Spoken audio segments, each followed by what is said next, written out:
Hello students, मैं हितेंद्र शुक्ला आज आपको बताने जा रहा हूँ 12th क्लास की पॉलिटिकल साइंस की बुक का पहला चैप्टर शीत युद्ध का दौर।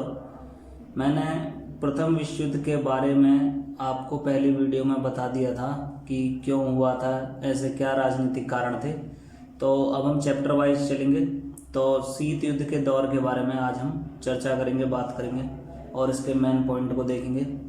जैसे इसमें क्या है, द्वितीय विश्व युद्ध में ब्रिटेन, संयुक्त राज्य अमेरिका, फ्रांस तथा सोवियत संघ, जिन्हें मित्र राष्ट्र कहा गया, इन्होंने क्या करी, जीत प्राप्त की तथा जर्मनी, इटली और जापान, उनको धुरी राष्ट्र कहा गया और इनकी युद्ध में हार हुई। ये द्वितीय विश्व युद्ध के दौरान की बात है।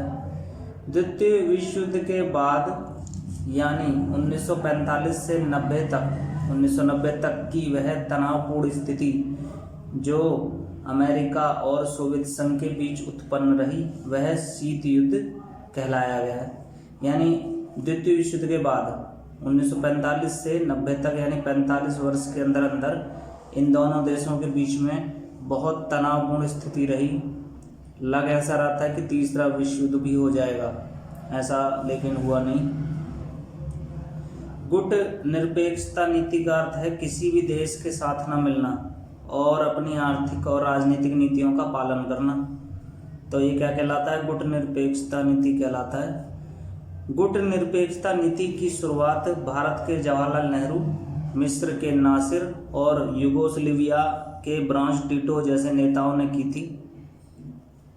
यानी ये जो देश थे और इनके जो ये नेता थे, चाहते थे कि इन दोनों देशों के बीच में कहीं ये पिस ना जाएं, क्योंकि ये बड़े बड़े देश हैं। अगर इन्होंने विश्व युद्ध छेड़ भी दिया तीसरा, तो छोटे देश ही मारे जाते हैं। बड़े देशों का नुकसान होता है लेकिन छोटे देशों का ज़्यादा नुकसान हो जाता है, क्योंकि उनका आकार और उनकी आर्थिक स्थिति बहुत छोटी होती है।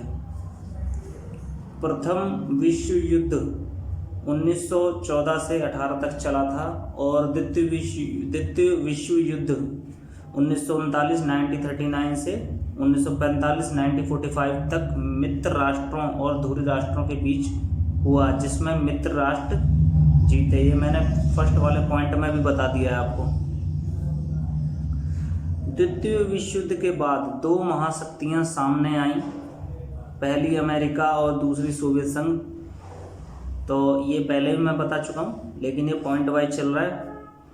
इन्होंने क्या करा, जो नए नए देश स्वतंत्र हुए थे ब्रिटिश शासकों से, इन दोनों देशों ने क्या करा, अमेरिका और सोवियत संघ ने, कि उनको अपने खेमे में लेना चालू कर दिया।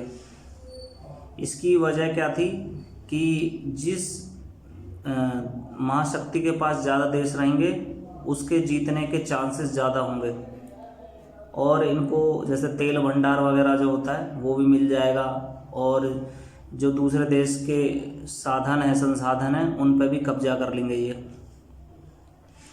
इस वजह से दोनों देशों के बीच वैचारिक, आर्थिक, राजनीतिक और सैनिक बढ़ाने की प्रतिस्पर्धा और जासूसी जैसे कूटनीतिक साधनों का प्रयोग किया गया।